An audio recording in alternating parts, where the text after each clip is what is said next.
Nagsalita na si Senator Bato de la Rosa kaugnay sa pag-aresto kay dating Pangulong Rodrigo Duterte. Nilinaw din ng senador na hindi siya nagtatago. Live mula sa Senado, nasa frontline ng balitang yan, si Mayan Los Baños, exclusive. O Mayan, anong sinabi sa'yo ni Senator Bato? Magandang gabi sa iyo, Cheryl. Nakausap ko si Senator Bato de la Rosa bandang alas 5:30 ngayong hapon. Tinawagan ko siya at sumagot siya sa ating tawag. Una, nagpaliwanag siya sa atin. Bakit nga ba hindi siya makontak in the past days, specifically kahapon, cannot be reached yung kanyang phone? Sabi niya, hindi dahil nagtatago siya. Nagpatay talaga siya ng telepono dahil siya pala ang naatasan na umasikaso ng motion for certiorari na inihain sa Korte Suprema. Oras na nalaman nila nitong weekend na meron ng arrest warrant ang ICC laban kay dating Pangulong Duterte ay nagpaiwan siya. Kasama pala siya dapat dun sa flight papuntang Hong Kong. Pero sabi niya, maiwan na siya para makipag-coordinate siya dun sa mga lawyers, madaliin at matapos itong mahabang petisyon na ito at maihain nga kahapon itong nasabing petisyon na ito, Cheryl. At ang sinasabi niya, hindi siya nagtatago. Sa katunayan, nasa may Mindanao area daw siya at katatapos lamang niya na mangampanya sa may bandang Surigao. Cheryl.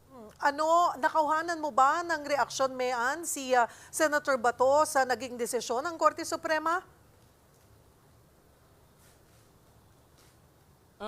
Ang sinasabi naman nila, meron pa namang pagkakataon na sumagot. So hoping pa sila na hindi basta dito natatapos yung sa junking o yung at least yung hindi pagbibigay ng TRO. Pero ang sinasabi nga niya, awang-awa siya doon sa nangyari kay dating Pangulong Duterte. Tila daw ba excited itong Philippine government na isurrender si Pangulong Duterte sa foreign entity. At ang sinasabi pa niya, flimsy excuse daw flimsy excuse on the part of President Bongbong Marcos na sinabi nito na meron tayong responsibilidad na makipagtulungan sa Interpol. Sabi ni Senator Bato, kung tutuusin, pwede daw ni-reject yun ni Pangulong Bongbong Marcos para daw sana hindi napaaresto itong si Duterte. Kaya ang sinasabi niya, kung sakasakali, wala siyang impormasyon, Cheryl, kung meron na bang warrant of arrest para sa kanya. Akala nga raw nila nitong Sabado yung warrant ay para sa kay Duterte at para sa kanya. But mukhang lumalabas kay dating Pangulong Duterte lang. Pero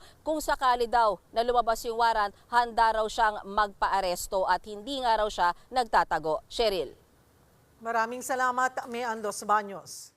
May karagdagang detalye si Mayan Los Baños kaugnay sa panayam niya kay Senator Bato de la Rosa.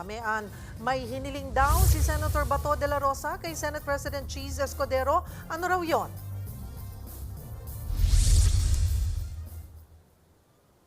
Hi Cheryl, balak kausapin ni Senator Bato de la Rosa sa Senate President Cheese Escudero para hilingin na kung pwede, sakaling lumabas yung warrant of arrest mula sa ICC ay wag muna siyang isurrender ng liderato ng Senado, lalo na kung may sesyon itong Senado kasi may common courtesy yan Cheryl, at may precedent yan sa mga nakaraan. For example, nung time ni dating Senador Trillanes na pwede sila dito magstay sa loob ng Senado kapag may nakaumang na pag-aresto at hindi sila pwedeng pasukin ng mga otoridad. So yun ang sinasabi ni Senator Bato, sakaling lumabas yung ICC warrant at merong sesyon ng Senado, baka daw pwedeng dito muna siya tumambay sa loob ng premises ng Senado para hindi siya agad maaresto. Gayunman, idagdag ko na rin, natanong natin siya ano bang mga preparasyon niya for the looming arrest. Sabi niya, nakausap na raw ni Senator Bato ang kanyang pamilya sa kanyang desisyon na isasabit naman niya yung sarili niya, hindi na siya manlalaban kung baga. At ayos naman daw yung pamilya niya sa ganyang desisyon niya, Cheryl. Maaari ba natin? So anong balak niya? Sabi mo nga, ay sinabi na sa'yo ni Senator Bato de la Rosa na haharapin niya itong arrest warrant, di ba? Siguro mayroon ba tayong bahagi ng iyong panayam sa kanya mismo?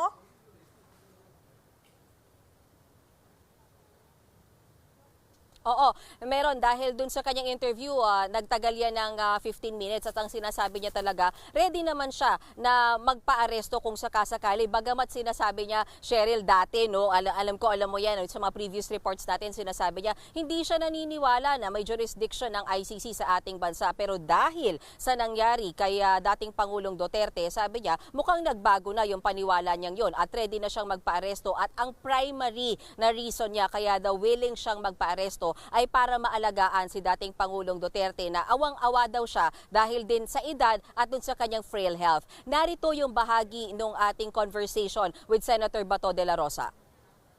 Any statement on dun sa arrest po ni Pangulong Duterte with his frail health, kanya pong katandaan? Naawa ako sa ating Pangulo. Sobra, this government is so oppressive.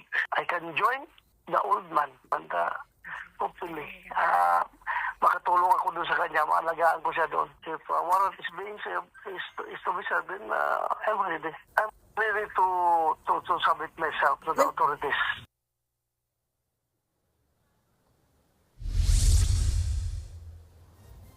Cheryl, idagdag ko lang yung sinabi ni Senator Bato na vivid sa kanyang memory nga raw yung pangako sa kanya ni Pangulong Marcos na hindi dapat papasukin yung ICC at hindi dapat i-recognize. So ang kanyang sinasabi ay pakiramdam niya tinraidor siya dahil sa pagpayag na makapasok at maihain yung mga arrest warrant ng ICC dito sa mga sa mga dating opisyal ng gobyerno gaya ni dating Pangulong Duterte. Cheryl?